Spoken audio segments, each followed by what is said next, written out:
Swinging a drive. Right field and deep. Back goes Aquino. It's got a chance. Gone. Get out the tape measure. Long gone. Fly the W! Cubs fans, it's time to fly the W with Dustin Rhodes and Paul Crawly Jean.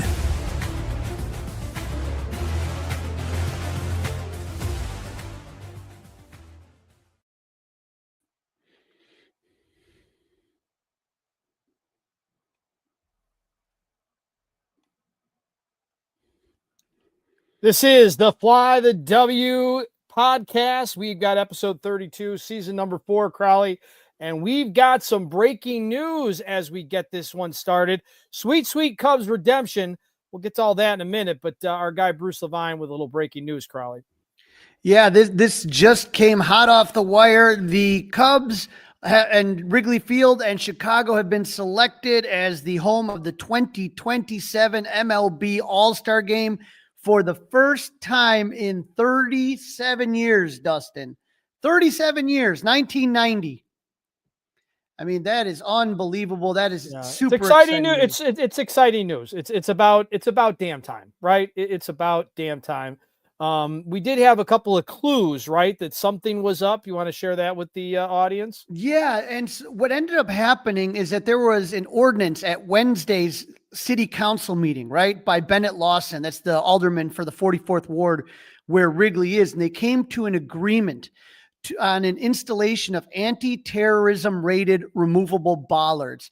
So like they're these huge kind of like some like round, or they could be metal, like square, to prevent like any trucks or cars from, unfortunately, I think that happened this year at one of the bowl games, right? Yes.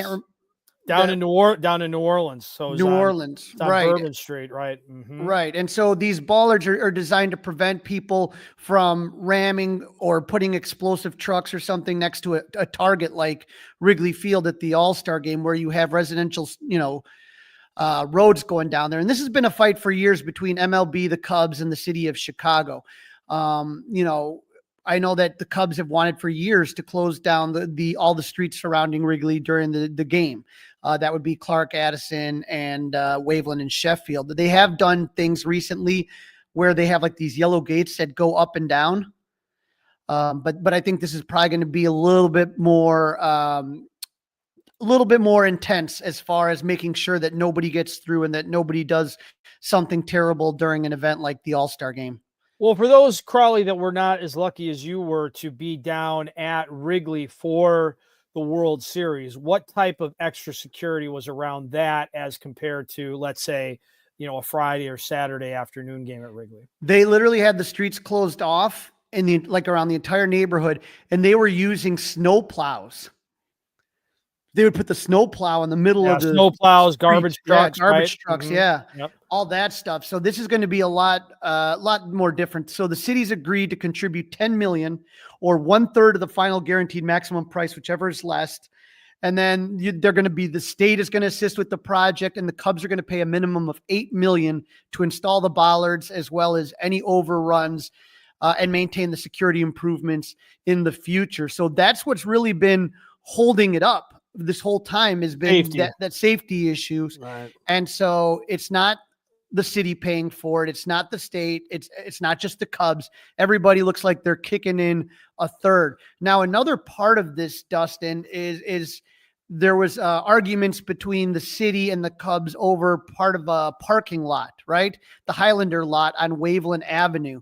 And so there's been problems as far as the size of the alley, getting garbage trucks through there, that kind of stuff.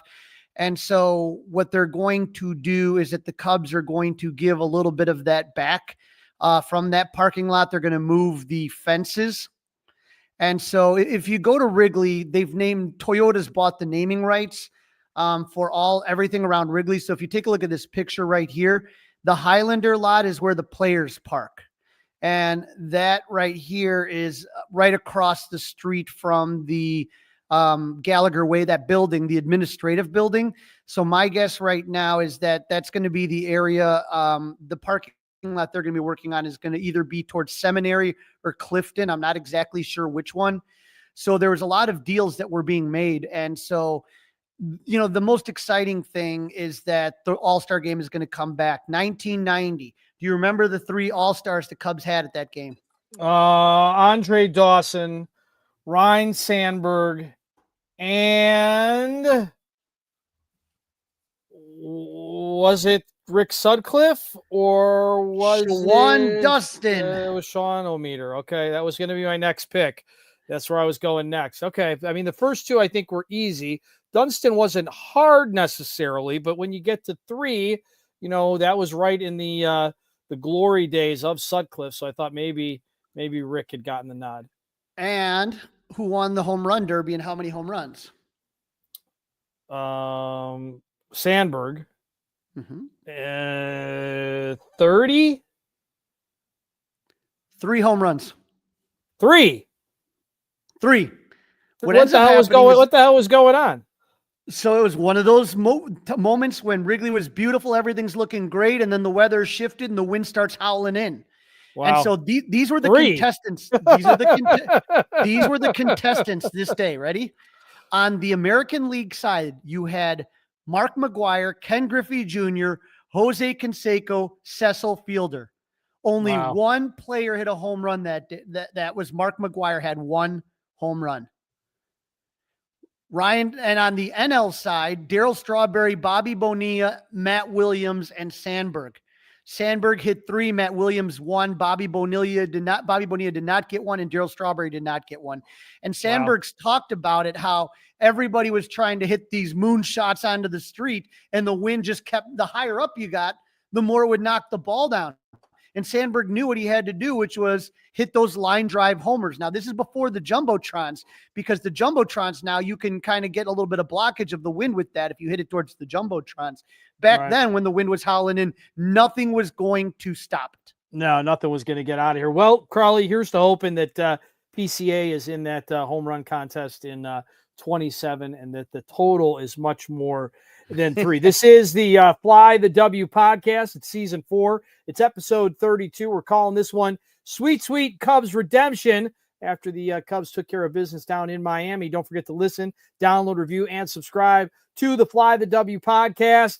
Give us a 5-star review. You can email us, crawlysclubhouse@gmail.com. And don't forget, you can watch us on Crawly's Clubhouse YouTube page. Some of you are doing that right now. So, Crawly, with the win on the afternoon Wednesday, 2-1, the Cubs picked up their 30th win. So how does that stack things up in the NL Central? Yeah, the Cubs are at their high water mark, 10 games over 500. They're 7-3 in their last 10 and got a 2-game winning streak. The Cardinals are starting to slow down a little bit, Dustin. They're 6-4 in their last 10, but they're 3 games back. Cincinnati 5.5, the Brewers 6, and the Pirates in last place. They are 13 games back. So definitely nice to get a little bit of breathing room and seeing the Cardinals kind of slow down. Cardinals have slowed down a little bit, that's for sure. And they're going to Cincinnati. They're taking on the Reds. We're going to preview that for everybody in a little bit, but they're 5.5 ahead of the Reds. So they could really put a little foot on the throat, as we would like to say, against those Reds in Cincinnati over the weekend. So roster moves. Ian Happ has come off the IL. Yep, Ian Happ is back from that oblique injury. Moises Ballesteros went down, and I thought it was a good learning experience for Moises. You know, he got a little cup of coffee. He got to see what it was like in the big leagues, and now he can go back to Iowa and work on things. You saw what they did with Matt Shaw as far as making adjustments to Matt Shaw's swing and kind of getting him. Hey, the only, a lot of times players have the mentality of, this is what got me here. I have to keep doing what got me here. And then you get into the big leagues and you're like, that ain't going to cut it. We're going to have to make some changes. So it can be very humbling. And I think we saw some things out of Moises. He didn't strike out a lot, which is kind of his MO. As far as him having being able to cover a lot of plate, he was able to do that, but he couldn't really elevate the ball at this level. So let's see what happens there. Unfortunately, Dustin, we got some bad news that same day on Tuesday. We found out the night before on Monday that Porter Hodge is going on the IL. He's got an oblique issue. So the way that this works, Dustin, here, is that Ian Happ's activated. Ballesteros goes back to Iowa. Porter Hodge goes on the 15-day IL. Ethan Roberts is recalled from AAA Iowa. I got to tell you, I'm a little surprised, ever since Luke Little, had that kind of meltdown in San Diego. I mean, he's been pitching well in Iowa, but just nothing. No, nothing yet. That's for sure. All right. What else do we have as far as that? We're pretty set on that. You got some power rankings to share with the group? Yeah, we do have the power rankings, and I don't know. This is right after the White Sox series, right? We know that the Cubs swept the White Sox, and so I thought, hey, it helped the power rankings. I know it wasn't against a great team, but, it's rivalries and all that stuff. Number 10 is the Mariners. They were previously 9. They fall 1 spot. The Twins were previously 18. They're up to 9, Dustin, after that 13-game win streak. So that was interesting. The Giants stay at 8. The Cubs are at number 7. They were previously 5. So they dropped 2, even though they swept the series the weekend. I don't know how that happens. Phillies stay at 6. And then the team that took their place were the Yankees. So I guess maybe because it's the Yankees, but they went from 7 to 5. So they kind of flipped with the Cubs. Padres are dropping a little bit. They were at 2. They're now at 4. The Mets moved up to 3. Second is the Tigers, Dustin. The Tigers. Yeah, the Tigers by record, right, are the best. Javi Baez, comeback player of the year. I will be going with Club 400 on our road trip, our annual road trip. I'll be going to Detroit. So that might be a really fun one to go to. It might really be. I saw a little nugget about Javi Baez. I don't know if you saw that. You might already know this because you're into the collecting and whatnot. Not that this is a collector's item for somebody like you to be able to get, but I saw that every time Javi Baez hits a home run, the clubhouse attendant takes the bat, wraps it up. They write something on it, like what number home run and the date. And every bat he has hit a home run with, he has kept in his career. He has never used a bat again after hitting a home run with it. Thought that was pretty interesting. Yeah, Javi's an interesting cat. That's all I'll tell you. Interesting cat, and I'm just glad to see him having success. He was a hero for the Cubs World Series team. He was the face for a little while, and great to see him happen. And the Dodgers are at number 1 again, but we'll see. So hopefully, as far as the power rankings doesn't matter right now, Crawly. Right. It doesn't matter right now, right? Here's the good thing. The Cubs are in the mix. It's not Craigtober yet. It's not even June yet. We still are in May. It feels like it's Thanksgiving outside, but we're still in May right now. And it's okay. It's okay. We as Cub fans should just be enjoying this. You've been stressing that. Be happy that you're in the conversation. Don't worry about what all the talking heads might be saying right this second. Also, Jed Hoyer jumped on the score earlier in the week with the Mully and Haw show. Yeah, always great when you guys are able to get Jed on. And, I think for me, what was interesting was a lot of what he was talking about as far as pitching is concerned. And so you guys asked him about the closer situation. And when Jed was asked about that, here's what he had to say about who the Cubs closer is. I think that's probably what happens so often in bullpens. I feel like we had gotten into a pretty good groove, sort of like Palencia and Keller and Hodge and the backs. The 2 lefties have been throwing really well, and I feel like that formula has been working well for us. And obviously Porter, went down with an oblique injury. We're hopeful it's not too serious, but certainly we can't play shorthanded, back there. And so now we have to figure that out again. So I think that's just the nature of how it's going to be. We're going to have guys step up. We're going to candidly need some more innings out of our starters. Last night we were asking for 4 1/3 scoreless out of our bullpen, and we almost got there, but not quite. But we're going to need to have these guys get into the 6th, maybe in the 7th, in order to rest these guys a little bit. Otherwise, they get overtaxed. But I think Brad Keller's been throwing the ball well. Really, Daniel has been almost flawless until last night. So we've had guys throwing the ball well. We just need more guys to step up, and hopefully Porter's not injured for too long. So there was 3 names that he brought up and he brought up Porter Hodge, he brought up Daniel Palencia, and Brad Keller. I thought that was interesting. The one guy he didn't bring up, Dustin, Ryan Presley. Never brought Ryan's name up. Not at least at that point in the interview. Correct. So those were the guys that he seemed to be talking about having the most trust. And so, as you guys always do, and Molly and Hall just do a great job. Those are pros when you talk about interviewing.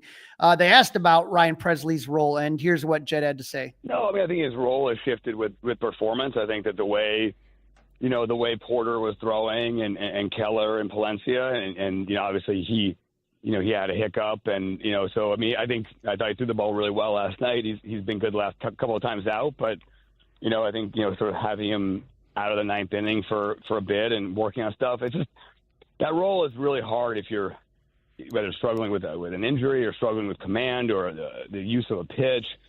The game's on the line when you're in the game, and right. So I think taking him out of the pressure of the ninth and letting him work on some things made sense. And listen, he's been, like I said, last couple of times out, he's been good, and my hope is that he can just continue to improve and miss a few more bats as he does that. And I think that'll help us contribute, whether it's closing or whether it's seventh, eighth inning. Certainly he can be a big part of our group back there.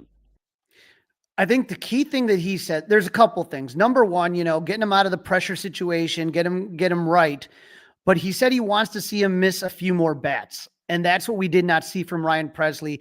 We're starting to see a little bit more whiff, but that's the key for Presley. He has to be able to miss bats and strike guys out if he's going to be a closer. You just don't want guys that are in the closer role that can't miss bats. You need guys with gas. You need guys that can get swing and miss stuff. You don't want the ball in play anytime, because anytime the ball's hit in play, Dustin, you never know what's going to happen. No, you never know. You never know. Not with this group right now. And so he was asked about when help might be on the way, and here's what he replied. And I think there's no question that the bullpen is going to be aided by outside help, whether that's big transactions or small. I think there's no question we're going to continue to add guys, and Pomerantz is a example. We added him from Seattle, just like we did with Tyson Miller a year ago, and you just got to keep churning through relievers. I think as far as larger transactions, that doesn't really start probably until mid to late June at the earliest. It's just the nature of it. And I think when you look around baseball now, there's a lot of teams that are in the that believe they're in the race, that feel like they have a chance. That's one area that baseball is a little different right now than it has been in other years, where the sellers are less obvious. And so I do think that thinking about big external transactions, that's really call at least a month away, if not more. And so I think we got to focus on smaller transactions, and we got to focus on getting our guys healthy and having our own guys be effective. So I guess that one frustrates me there, Dustin. And it's just everybody and their brother knew this team needed a closer, a veteran experienced closer, lights out guy. And I'm not trying to diss Ryan Presley. He could still have success. It just wasn't high on my list of guys that I said, if we get that guy, that's the guy that's going to close it down, right? We both walked into it let's see what happens. Let's cross our fingers. Let's hope. When it was out there, Tanner Scott was out there. He was there for the taking, and you let the Dodgers swipe him from you. And that's the thing that still irritates me, is that I just feel that if this team had a lockdown closer, we could have done so much more. Like I said, 3 to 5 wins more for the Cubs if you had that lockdown closer. Yeah, no doubt about it. Right. How many, what have they, 7 so far? 7 blown saves so far this year? And when you think about it, Dustin, that's just money. You don't lose prospects when you get a guy like that. If you want to get, whoever's on the trade market, whether it's someone from Miami or some other team, it's going to cost you prospects, and I know a lot of these prospects don't pan out, but I would have rather have just sat there, got a guy for money, rather than sit here and you're going to have to compete against other teams that are in a desperate situation. Everyone's always looking for a closer. That's usually your final piece, right?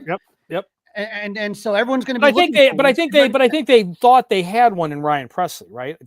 Isn't the problem, Crawly, that they identified the wrong guy? It seems like Jed, and I guess Carter at this point, but Jed, is not great at picking bullpens.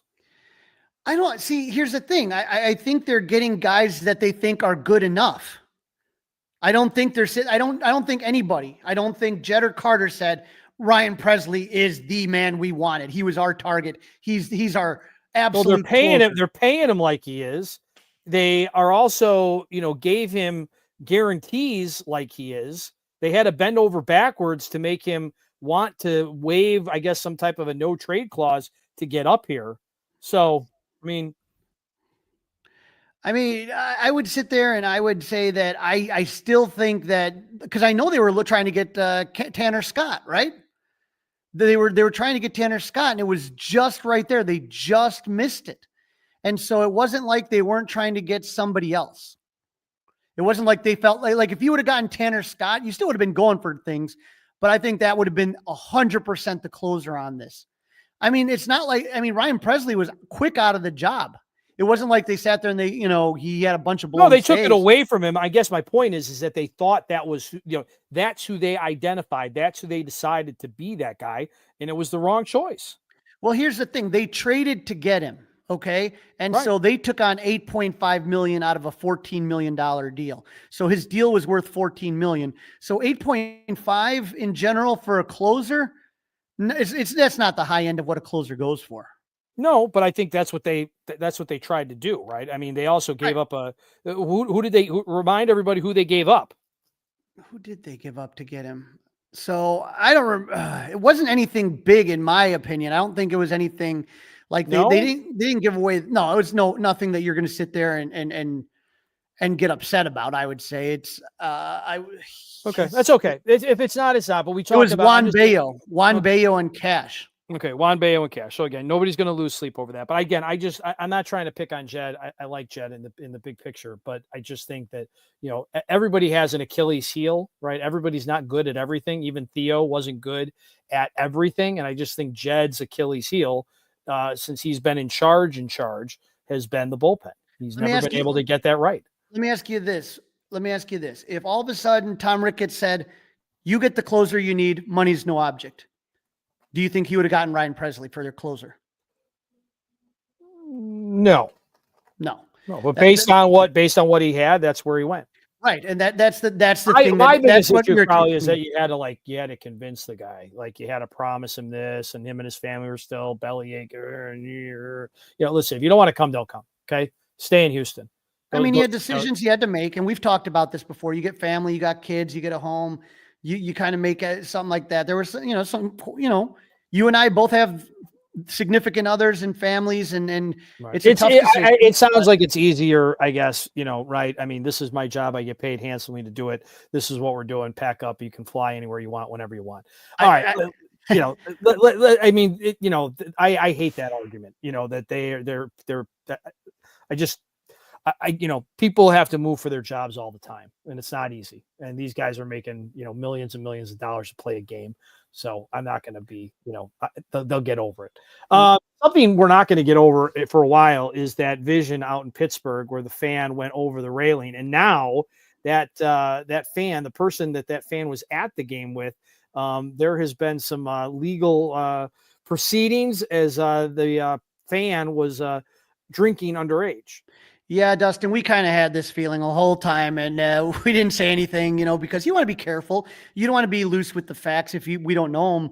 But a 21-year-old man is now facing charges, misdemeanors, after he was 20 years old, the one that fell over that 20-foot wall, the Clemente wall over in right field. And so Ethan Kirkwood is facing charges that he bought alcoholic drinks during the game for Caven Markwood, who was only 20 years old. So they found surveillance of Kirkwood buying 2 24-ounce Miller Lite cans, and then happened a couple different times. But I'd gotten some tweets from people that were at the game that were kind of talking about, guy was, was drinking and this and that. And you just got to be careful, man, sometimes. And again, hoping that he recovers. He's young. He's a kid.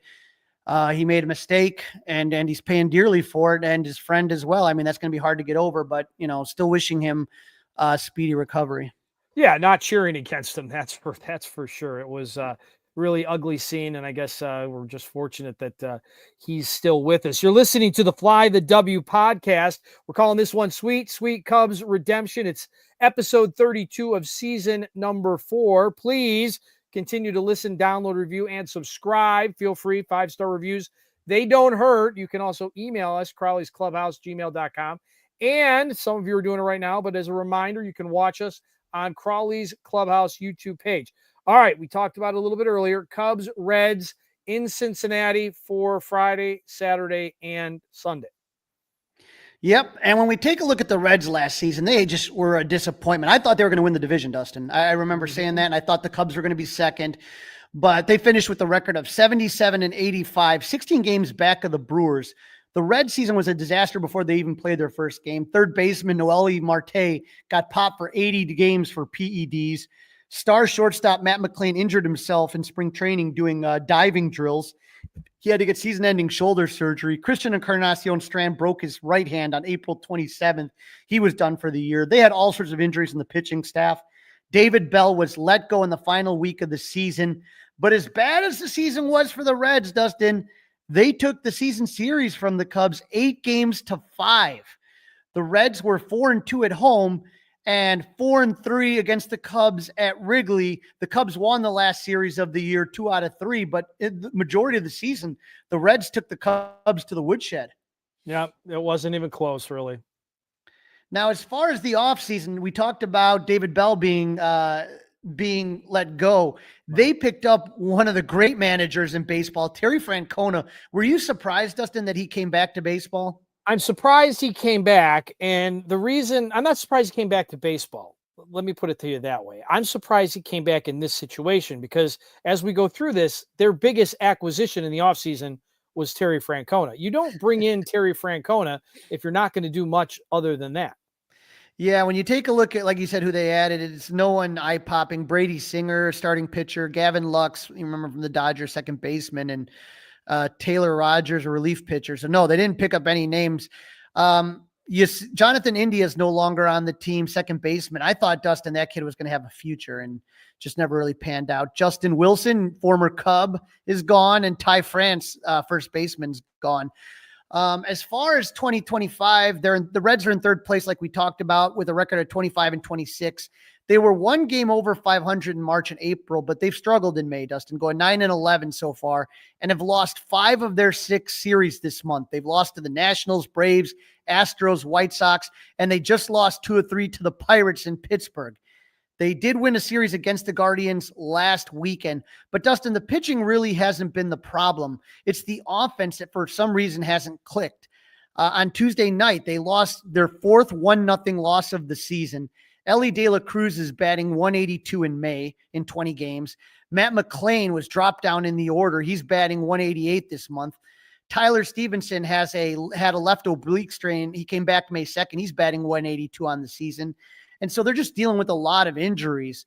They got some guys coming back. I told you about Stevenson came back at the beginning of May. Hunter Green, their ace, will be coming off the IL. But the Reds are still missing first baseman Christian Encarnacion Strand to a lower back issue. Jake Freely, outfielder's out with a left calf injury. Third baseman Noelle Marte to a left oblique strain. And former Cub Jaime Candelario has a lumbar spine strain. So we're not going to see any of those guys. And so those are some big names that they're missing. Yes, those are some holes in the lineup. There is no doubt about that. All right, how about some tail of the tape, Crawly? Tail of the tape time. As you can imagine, the Cubs have the advantage, especially in hitting. Batting average, Cubs are 4th in the league. Terrible at hitting, the Reds, as you've put out there. Awful. The Reds are 241. That's 19th in baseball. Slug, the Cubs have a 510 slug, second in baseball. The Reds, 391. That's 13th, but they also play in that bandbox in Cincinnati. Runners in scoring position, the Cubs are second with 304. Runner average with runners in scoring position. The Reds are 20th at 242. But when you look at pitching, Dustin, the advantage goes to the Reds. Starting pitching ERA, Reds are 361. They're 9th in baseball, while the Cubs are at 371, 13th. Reliever whip, the Reds are 6th in baseball, so their bullpen is much better than the Cubs. 118 bullpen whip, where the Cubs are 21st with 136. So you do not want to fall behind the Reds in this series. And then when you talk about fielding, the Cubs are a better fielding team. They're 7th in baseball with 21 defensive run saves, while the Reds are 17th with 3 defensive run saves. So hitting Cubs, pitching Reds. fielding Cubs. So this should be interesting. Yeah, I mean, strength on strength, right? All right, let's get into the pitching probables. Game 1, going to be Friday night. Matthew Boyd, who's my top of the Cubs rotation at this point, against Hunter Green. It's a 5:40 first pitch. Yes, sir. Matt Boyd, 4-2 with the 2.98 ERA, 53 strikeouts and 51 in the third innings. Matt's coming off 2 quality starts in a row against the Mets on 5/11. He gave up 2 runs in 6 innings on 6 hits with a season high 8 strikeouts to no walks. On 5/16, he gave up 3 runs on 4 hits in 6 innings, once again striking out 8 and walking none. Matt is 1-3 lifetime, though, against the Reds, Dustin, with a 6 ERA and 4 starts. And he's 0-3 with a 9.69 ERA in the Great American Ballpark. So the numbers don't look good. But again, that was in years past. The good things, not a lot of Reds have seen Boyd, but Tyler Stevenson is 2-3 against Matt, and Jose Trevino 2-for-4 with 3 walks. But this is a different Reds team than Boyd's faced in the past. Yeah, it is a different Reds team. There's no doubt about that. How does the Cubs do against Hunter Green? Yeah, Hunter Green's the ace of this staff. He has the same record as Boyd, 4-2, but a lower ERA, 2.36 in 8 games started. Green has a whopping 61 strikeouts in 45 2/3 innings pitched. On May 9th, Green was put on the 15-day IL with a right groin strain. So the last time he pitched, Dustin, was against the Braves on 5/7 when he had to come out of the game before the 4th inning because he felt something in his groin. He had pitched 3 scoreless innings in that game, but Green has given up 2 runs or less in 6 of his 8 starts. He only had 1 bad start, April 19th versus the Orioles, when he gave up 5 runs in 3 innings. Green is 4-1 lifetime against the Cubs with a 4.06 ERA in 7 games started. A lot of Cubs hitters struggle against Green. Ian Happ is 2-for-13. Nico Horner, 3-for-15. Dansby Swanson, 0-for-10. But at least Seiya Suzuki hits him well. He's 6-for-13 with a double, a triple, 2 home runs, and 6 RBIs. So Seiya's got to tell his teammates what he's doing. With Hunter, he is really someone, again, before he went on the Nationals, he's a strikeout pitcher. When you talk about Hunter, he's a big strikeout pitcher. He's had 6 or more strikeouts in 7 of his 8 starts against the Nationals on May 2nd. Before he went on the IL, he struck out 12 batters. Not only that, he doesn't walk a lot of hitters. He throws mainly 2 pitches. I know people go, Ben Brown needs another pitch. Hunter Green throws 2 pitches, a 4-seamer and a slider. That's 99% of the pitches that he throws. And his fastball averages 99 miles per hour, and his slider averages 88 miles per hour, and both of them have wicked movement. This is going to be a tough one, Dustin. So that's a pitcher duel. If you're into the pitching matchup kind of thing, that's the one to watch. All right, so Saturday, a little 3:10, right smack in the middle of your Saturday, Colin Ray, Andrew Abbott, the matchup. Yeah, Colin Ray is 3-0 with a 2.38 ERA in 10 games. 7 of those starts with 32 strikeouts and 41 2/3 innings pitch. 2 starts ago against Miami at Wrigley, he went the deepest he's gone all season, 6 2/3 innings, and gave up 2 runs on 6 hits. In his last start against the White Sox, he threw 5 1/3 innings and gave up 1 run on 4 hits. Ray is a perfect 5-0 in his career against the Reds in 8 games, 7 of those starts, but his ERA against the Reds is 5.20. He's 3-0 against the Reds in the Great American Ballpark with a 5.52 ERA. But as a team, the Reds slashed 328, 369, 689 against Ray, and a lot of guys hit him pretty well. Will Benson is 5-for-10. Ellie De La Cruz is 4-for-10. Spencer Steer, 5-for-12. The only guy that really struggles against Ray is TJ Friedel, who is 0-for-11 against Colin. They are going up the Cubs against Andrew Abbott. He's a 25-year-old lefty. He's 3-0 this season in 7 games, started with a 1.80 ERA in those 7 games, with 43 strikeouts in 35 innings pitched. Abbott's having a great season, giving up 1 run or less in 6 of the 7 games he started. In the month of May, Dustin, he's pitched 20 innings and only given up 1 earned run and no home runs. Like Green, he strikes out a lot of batters, but unlike Green, occasionally he gets his bouts of wildness, but this season he's had a lot better control. Abbott is 1-0 lifetime against the Cubs in 3 games started with the 3.68 ERA. Not a lot of Cubs have seen him, but Nico's 2-for-5 against him. Dansby's 3-for-5, and Kyle Tucker's 2-for-3.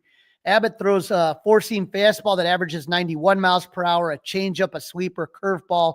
All his pitches have a lot of movement on them. All right, and then game 3, this is going to be on your Sunday afternoon of the holiday weekend. Ben Brown versus Nick Lodolo, a 12:40 first pitch in Cincinnati. Yeah, Ben Brown is 3-3 with a 5.44 ERA in 10 games. 9 of those starts with 58 strikeouts and 46 in the third innings. The thing about Ben is that he's had 6 good starts and 3 really bad starts. He's had 6 starts where he's given up 3 runs or less and 3 starts where he's given up 5 or more runs. In his last start against Miami, it was one of the bad starts. He went 4 2/3 inning, gave up 6 runs on 7 hits, including back-to-back home runs to lead off the game. Browns faced the Reds twice last season, and it didn't go well. The Cubs faced the Reds twice in 1 week in 2024. Brown pitched in both of those games. On June 2nd at Wrigley Field, he gave up 5 runs in 5 innings of work. And then a week later, on June 8th, he gave up 3 runs in 4 innings of work.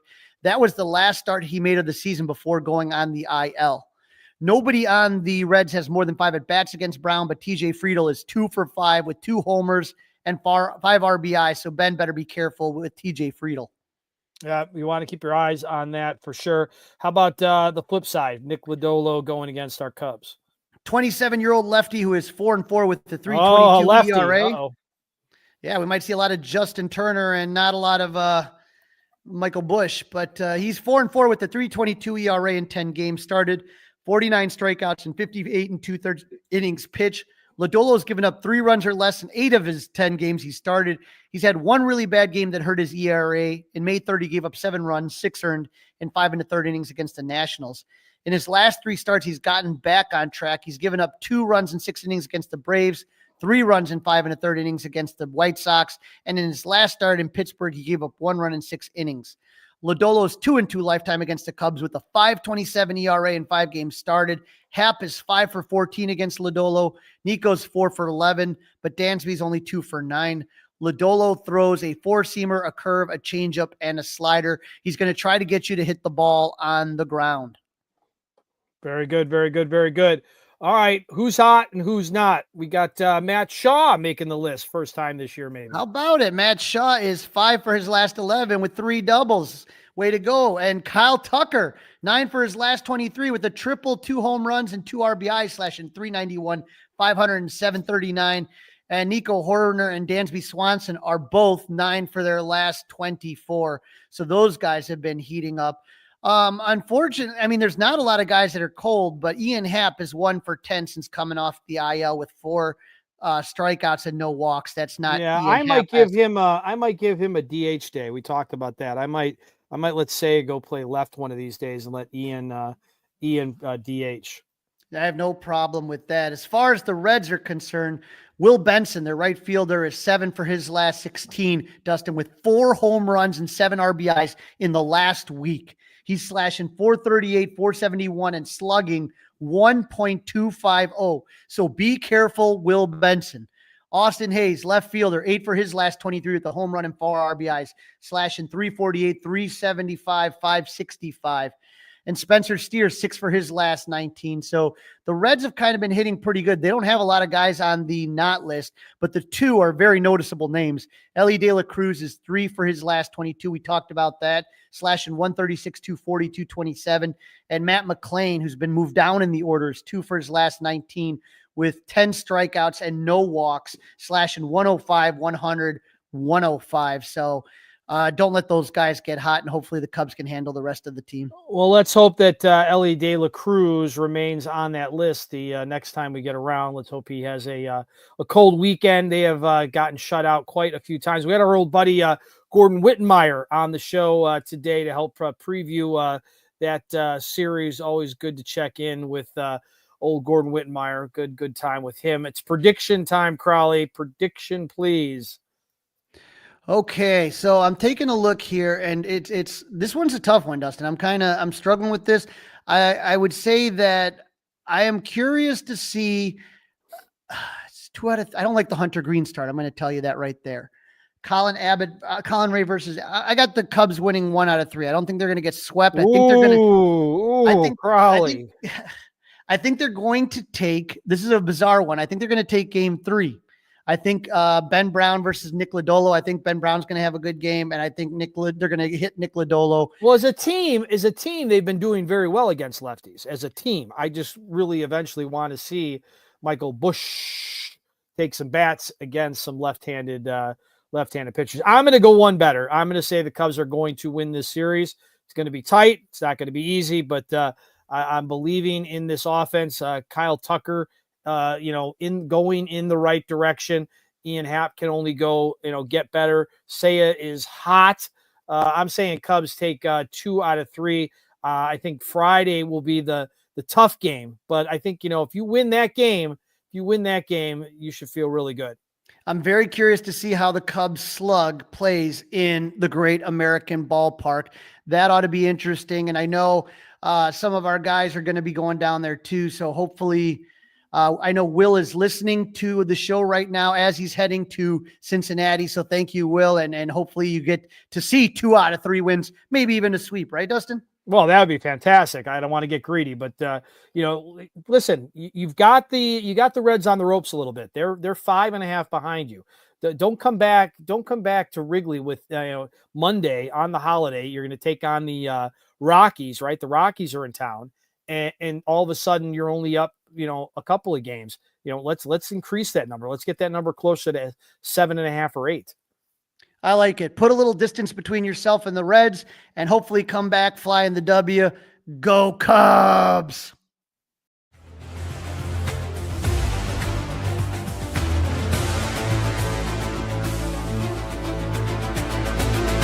It's all over.